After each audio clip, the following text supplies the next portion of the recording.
Hello, my name is James Fisher, and I am the founder and lead tutor of Enlightened Tutors. Today, I'm very excited to be talking about a topic that is very much a subject that a lot of us, even myself as an adult, need help with it at times. And that lesson is note taking. There are so many different ways to take notes, and this is going to be a video to show you a lot of our tips and tricks on how to effectively take notes. But there's obviously different resources that vary depending on your learning style. So definitely don't see this video as a best note-taking system, but see it as some best tips and tricks to help enhance your note-taking system. All right, so we have a fake class that I created called choir singing. I love singing in the choir. This is something that I love and I do all of my life. I love singing gospel music, and I love the components of singing in a choir and creating that harmony and just performing. That is something that is a big passion of mine. All right, so let's go through it. So in this fake note taking class, choir singing 101, I have a lot of different notes that I took from the course of the day. And as you can see here, first and foremost, this is a big issue that a lot of people that are first taking notes do, is they just clump all the information on one page. You don't know where it's from, you don't know what data was taken, you don't know anything about the topic or the different components of that lesson. So here I just have a whole bunch of notes come together. So we're gonna fix this in a lot of different ways, and this is also gonna be our tips and tricks, right?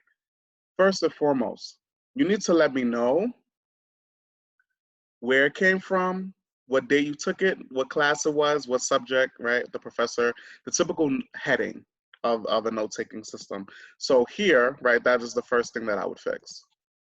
Second, there's a lot of different information that is not grouped up by topic. You have a lot of information about singing here on one end, then you have information about singing here. Then you have vocal exercises, you have directions and giving hand signals. Like you have a whole lot of stuff that is scattered all over the place. So the first thing that I would say that is a substantial tip is make sure that you're grouping your notes by topic. And the way that I do it is I use specific symbols to let me know that, okay, this is a topic, this is a subtopic, and this is a subtopic of that subtopic. And you just make sure that you use the same symbols to track your understanding and the information throughout. So here I have singing tips. And as singers, we must all listen to each other so that we don't sing over each other. That's a classic tip. Inversion is when you sing the next part's note that's higher than you. So for example, if you're a tenor, inverting means that you're singing the next parts, the alto's note. Then we have things about harmony, hand signals, and vocal exercises. So you see that I grouped all this information by topic and subtopic. And the thing to note is if this is a piece of information that relates back to the topic in general, right, the big umbrella topic, then it's a subtopic and you need to organize it accordingly using different symbols.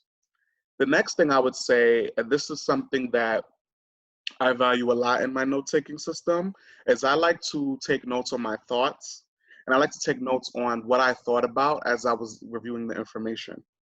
This allows me to make sure that I have a firm understanding, so when I go and review the notes back, I can see how I processed that particular information at that specific time. So I noticed in the original document where I had all these notes come together, I used parentheses to show my own thinking. So why not just put that in a different color? This is sort of my system. I put in a different color so that I'm able to track, okay, this is something I thought about as I was reviewing the information there. Then the last thing that I do, and this is something that I just do to add an extra layer of organization, I put comments. So a comment on Google Docs, for example, allows you to track all of the different ways you were thinking about the information on one specific set or one side of the document. You can also use this in paper form and just add your comments on the side. A lot of people like to draw arrows, right?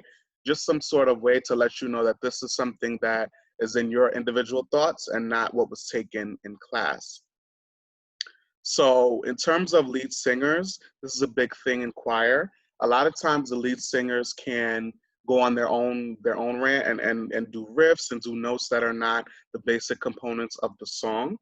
So sometimes you don't have to follow them. You just follow your um, choir note or your verse note or whatever you're singing at the time.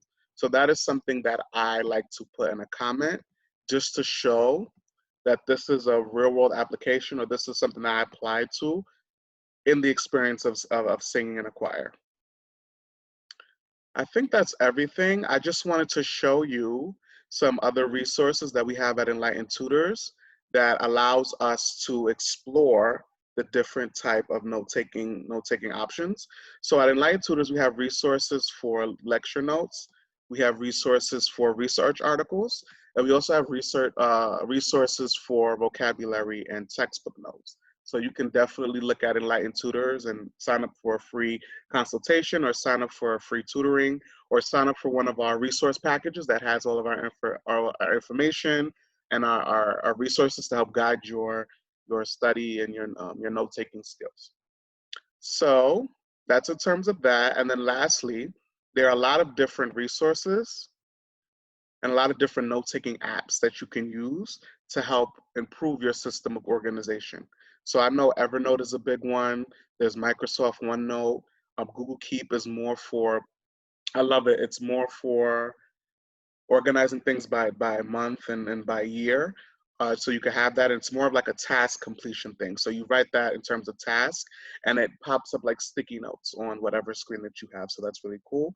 And lastly, who doesn't love a good Quizlet for vocabulary? I use Quizlet a lot and it just helps retain a lot of those key definitions in your brain so that you are able to do well on your test or you're able to apply the information now. So yeah, that's everything. If you want to learn more resources about studying, note-taking skills, or anything related to adjusting during this remote learning time and making sure that you manage your classes and don't be overwhelmed, you could definitely visit www.enlightentutors.com for more information and to speak to one of our amazing, talented teacher tutors. The fact of this business that I love is that a lot of our tutors are actual teachers. So we also know how to best educate children in ways that can help them grow and build certain skill sets. And those are things that a standard tutor might not be able to do. So that's something that we pride ourselves here. So yeah, go online and check us out. And that's it. All right, bye.